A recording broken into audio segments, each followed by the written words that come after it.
I'm gonna start. And Jerry, it's all you. Perfect. Okay. Okay. Whatever. Got it. Okay. So nice to meet you over Zoom. Are you in Chicago right now? I am, yeah. I live in Okay. like the North Halstead area. Oh, well, we could have just had coffee. There's always next time. Yeah. Yeah, but I'll have to meet you at the show and all that. So, or meet in person. So start off with pronouns and identity. How do you identify? Oh yes. So I go by he, them, she pronouns. I go by I'm gender non-binary. So pronouns, you know, I always say they're kind of like any Hallmark movie. I don't care about it. So however you like. Yeah. Perfect. Okay. Mine are he, him, and I'm gay. So you're originally from Clinton, Maryland. Is that where you're from? Yes. So technically, I was born in Washington, D.C., the southeast side of Washington, D.C., and I lived there until I was 6 years old. And then my family, I have an older brother and an older sister, and we all moved to Clinton, Maryland, and I pretty much lived my whole life there until I went to college. Okay. And then how did you get to Chicago? So I moved to Chicago 2 years ago. I landed here in March 2020, the perfect time to move to a new city.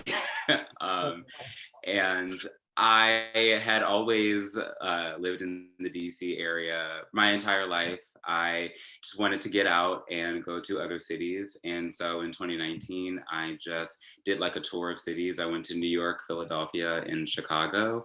New York is not my favorite place in the world, and I didn't really care for Philadelphia. And I came to Chicago in 2019 in September, and I moved here with my best friend, and we both really liked it when we visited for like 8 days. And we just really enjoyed the city. And also, I wanted to pursue comedy as more, because I did it for a year in DC, and it was good, but it's just like a very small scene. So it was a good place to like get started. But I knew I wanted to move elsewhere and pursue comedy. So I decided to go to Chicago and continue to pursue it. Yeah. And so what have been the challenges of doing stand-up during a pandemic, and how is it seem like it's changing now? So it's been really challenging, you know, doing comedy, because for 2020, I didn't really do any performing all of 2020. I did a few online shows, which was a challenge in itself, because comedy is such a reactionary entertainment. You really thrive off of the audience. So when you're performing to a computer screen like this, and you don't really hear the reaction, you don't really see people, it kind of, you know, dehumanizes it. And, you know, I feel like at its core, people do comedy to, you know, connect with other people and entertain other people. So when you feel like you're losing that aspect of it, it makes it very hard. So that was really challenging, just to try to adapt to the online space of performing. And then, you know, when like vaccines were rolling out and, you know, restrictions were being loosened and we can't perform in person, it was still somewhat, you know, hard, because it was hard getting people to feel comfortable going out to, you know, being with one another. You know, when you perform, you can't wear your mask. So there was always like an element of danger, you know. I'm in this enclosed space with all these strangers, and I don't know if or they're not vaccinated. And so it was like a hard transition going back to performing in public spaces, especially, you know, I did not really know a lot of people, so it was hard trying to meet friends and then also, you know, make connections in the comedy world in top of everything that's going on with the pandemic. So it was just like a lot to, you know, do at once. But, you know, as time went on, it was a lot easier. You know, still a little tricky, but it got easier. Yeah. So how would you describe your style? I thought it was very conversational from what I've seen. And how does that go? And what comedians inspired you? So I would like to say that my comedy style is equal parts sassy and stupid. It's, you know, I feel like I'm just like the relatable homegirl, just talking about my life. And I always love to just talk about things that happened to me and give my opinion on them. And also talk about a little bit of like what I see in the world and what like interests me. And just kind of like give like an interesting point of view on it. It's always really gay and it's always really Black. And there's two things that I like. And I feel like my comedy style is like a black letter. My comedy style is like a love letter to Black women, because like I was raised by a single mother. So like I was always just around like strong women growing up. So like a lot of women that like I saw growing up, Lunel, Monique, Wanda Sykes, some more, like those women were like, I remember watching like the Parkers and Monique's specials when she was, younger, and Wanda Sykes specials, and just being like, these women are like funny. Like these, like, I mean, these are the type of women that like I wanted to be. And these are like, I just to be able, like they would just walk on stage and be like, and I would just be sitting, like a small little gay boy in Clinton, Maryland, being like, yes, and stuff. And like and it wasn't until like I like came out as gay in like the end of high school that like it really like made sense as to why like I connected with these women, and also RuPaul. Like, I mean, it's just, I watched RuPaul from a young age. I watched Drag Race from a young age. Like I was on the bandwagon from the beginning.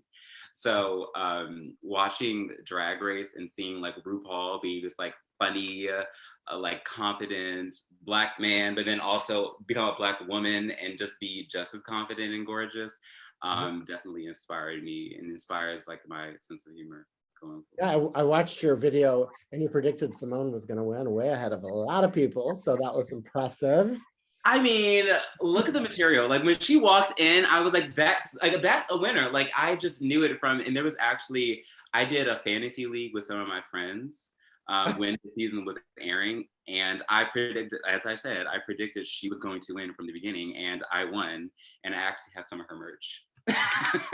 Very nice. Yeah, we need to do more of those kind of leagues instead of the football leagues, because I would never get into those. But yeah. Honestly, Drag Race is the gay Super Bowl. Like it is. Like you put your money down on the team or the girl that you want, and then you see them take it in touchdown, hopefully. And Simone did for me, so I was very happy with it. Oh, yeah, that's cool. Is Simone your favorite out of all of them? I mean, out of all like the queens from Drag Race? Yeah. Bob the drag queen is like my hands down. Like, I mean, if or when I ever did drag, like Bob would be like my idol. I love Bob's sense of humor. I also feel like maybe I'm not the most beautiful, maybe I can't turn the best look, but give me a microphone and I will leave you entertained. That's very, very much just like how I would be if I did drag. Also, I like Bob's activism. Like Bob is like such an advocate for queer, non-binary, trans people. And I love that he does it so effortlessly. I am a patron for sibling rivalry. I love him of them and Monet. They are amazing. And so I would definitely say my top three are, I would say Bob the Drag Queen, Naomi Smalls, and probably Shea Coulee. Yeah, I mean, Simone is definitely up there, but like she's new, and so like we just saw her, so she doesn't have like those like years of like burning into my mind as like Naomi, Shea, and Bob do. But like she's definitely like in the top 5. Got it. Well, you bring up activism and drag queen. So as a stand-up comedian, there's a lot of activism that you're probably doing all the time. Talk about that a little bit. Yeah, and so correct, because I feel like stand-up comedy, especially being someone, if you're not necessarily a white cisgender person, man specifically, you're always at a disadvantage when you're going into stand-up in any kind of entertainment field. And when I started doing stand-up, I felt so much pressure to be the stereotype of what people think Black queer people are. Like a lot of people think that we're just all sassy, all funny, all quick, and like kind of adorable and stuff like that, because like we've only really been shown as like a hairdresser on Real Housewives of Atlanta, or like the funny friend in a movie. And so that's not necessarily, I mean, those are facets to my personality, of course, but that's not who I am as a person. And I feel like a lot of times people just want to pigeonhole someone, like if you're a femme comic, they just put you as, oh, she's going to talk about her vagina or talk about this. If you're a gay comic, it's like, oh, you're just going to talk about this. If you're a Black, like they like to pigeonhole you. And I remember when I first started doing comedy and I did it in DC, I was on a show And there was one person who was hosting the show, and I performed, did well, etc. And then they got on stage initially after me and said, you know, I really like Shawn and his comedy style. Name another Black gay comedian out there that's doing it. There are none. And like in my head, I was like, that's not true at all. Like there are so many, like Jabuki Young White, who also I love and adore, Solomon Giorgio, Dwayne Perkins. There's so many Black gay comics that are doing so well out in the world, and it's just not known because they're not given, I think, the spotlight, and also because they don't fit the norm of what you would think like a gay Black person would be. So I just wanted to go out and show people that there is not just one specific way that Black queer people act and behave. There's not just one viewpoint that we have. There's not just one specific topic that we talk about. There's not just one specific thing that we find funny. And so, and not just Black, like anyone that is queer and of color, like there's so much more to us than just being like the sassy, funny, quippy person. And so I feel like going on stage and just being my authentic self and kind of like shocking people with some of the things that I say or the way that I behave is kind of in a way activism in itself. And I like being able to show people on and off stage that I am not just what you think of as a preconceived notion, and that there's a lot more to me and also other queer POC performers. Yeah, I think that you make really good points with that. And also, I mean, just from what I've seen, and I've only just, you know, dug around for videos and things like that. You're very proud of who you are, and very, you know, you don't seem to be holding much back. And I think it's, you know, just like Lil Nas X, who had to be like in your face with this is what, you know, that. So I think I just applaud you for keep going with that, because I think you're onto a track. I just wondered what happens if you're in a room full of football players that are straight. What would happen then? Okay, so I feel like being Black, you already have to know how to talk around white people. And being gay, you have to know how to behave around straight people. So I have lived my entire life realizing that I am most likely not going to be in a room with people that look just like me or behave just like me. So, and that's also something that my mother taught me growing up. You know, of course, she said that from a young age, she's like, you're going to have to be twice as good to get half of what they get.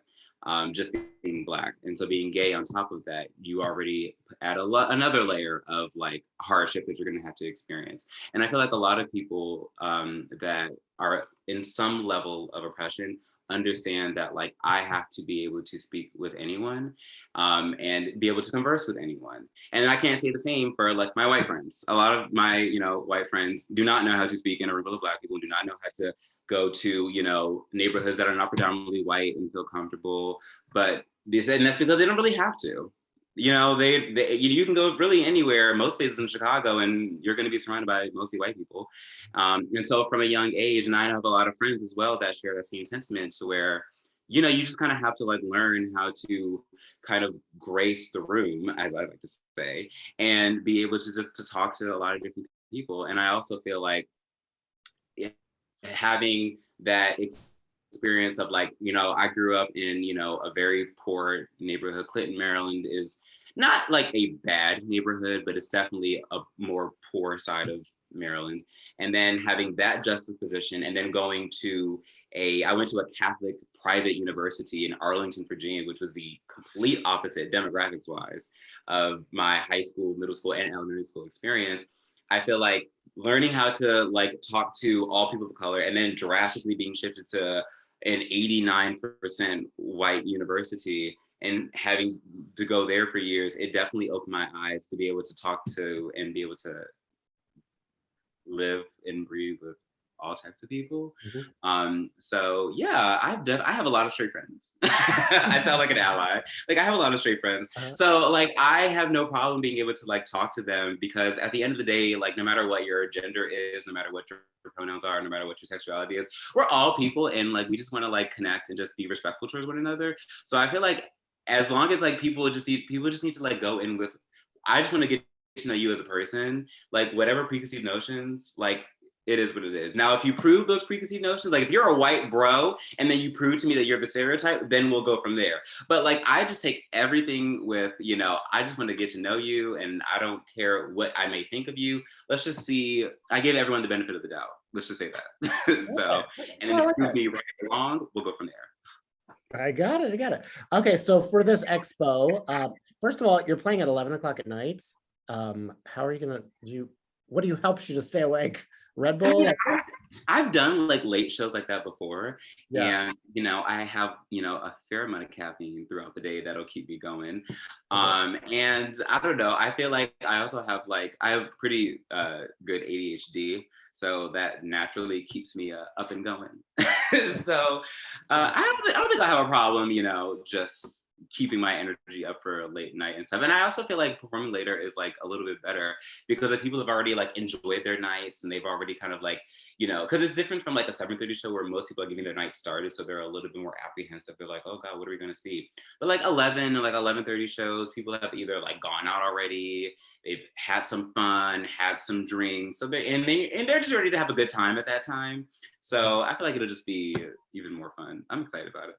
Yeah. Is there anything you got planned to talk about? I know you talk about your apps sometimes and dating. What do you have? Do you have anything planned? Well, I've been doing a lot of drugs since moving to Chicago because Maryland at the time, there was nothing you could really do or purchase legally for that matter. So I've been, getting into a lot of recreational substances. And so I just want to talk about that and my experiences with that. I also am single now. I was in a pretty toxic relationship in the summer of 2021, and I've had a lot of time to discover myself and discover who I am as a person. I have gotten into the idea of polyamory, so I'm very excited to talk about that going forward. And yeah, so I just feel like I'm just a lot more open to the world, and I just want to talk about that. Yeah, well, it sounds like you're going to keep pushing the envelope, that you're not holding back much. Oh yeah, definitely not. Especially after getting out of my relationship last year, I'm definitely ready to be because I feel like that relationship kind of stifled me as a person, and I feel like I had to take on the emotional baggage of somebody that I shouldn't have been doing, and just being able to drop that baggage, figuratively and literally. I was just able to learn a lot, and just understand who I am as a person, and I'm just ready to talk about that for 8 to 10 minutes. Oh yeah, so it's a 10 minutes. Okay, cool. Got it. Okay, cool. Well, I have to come and see you and support you for that. And thanks so much for taking time out to talk to me. I definitely have some stories to tell you about Monique and RuPaul and all of them, but we'll just do that in person, and I'll tell you about all my interviews and stuff. I would love to. I love the tea. I love the tea. I give you all the tea. I give you all the tea, because I don't hold back either. Privately, I may not put it on a video, but I will. Yeah, definitely tell you. So. We're professionals. We know what to do when it's time to be professional, but we also know when it's time to get low down dirty with the gossip. Yes, exactly. Where do you want people to follow you and all of that? What's the best place? You can follow me on Instagram at Banksy. So that's BANK, 2 Z's, 3 Y's. That's really the only social media I have. I do have a podcast with me and my other queer best friend. It's called Ish Please. It's available on Spotify and Apple Podcasts. It's just us giving our gay ass point of views on a variety of topics that affect America. And there's a lot of us arguing. But it's fun. So yeah, Instagram and then the podcast. The podcast also has an Instagram account. It's ishplease_pod. So yeah, follow me on there and follow the podcast and enjoy the journey. All right, awesome. Thank you so much for your time today. It was great talking to you. It was great talking to you too. Thanks for having me. Sure thing. Okay, all good.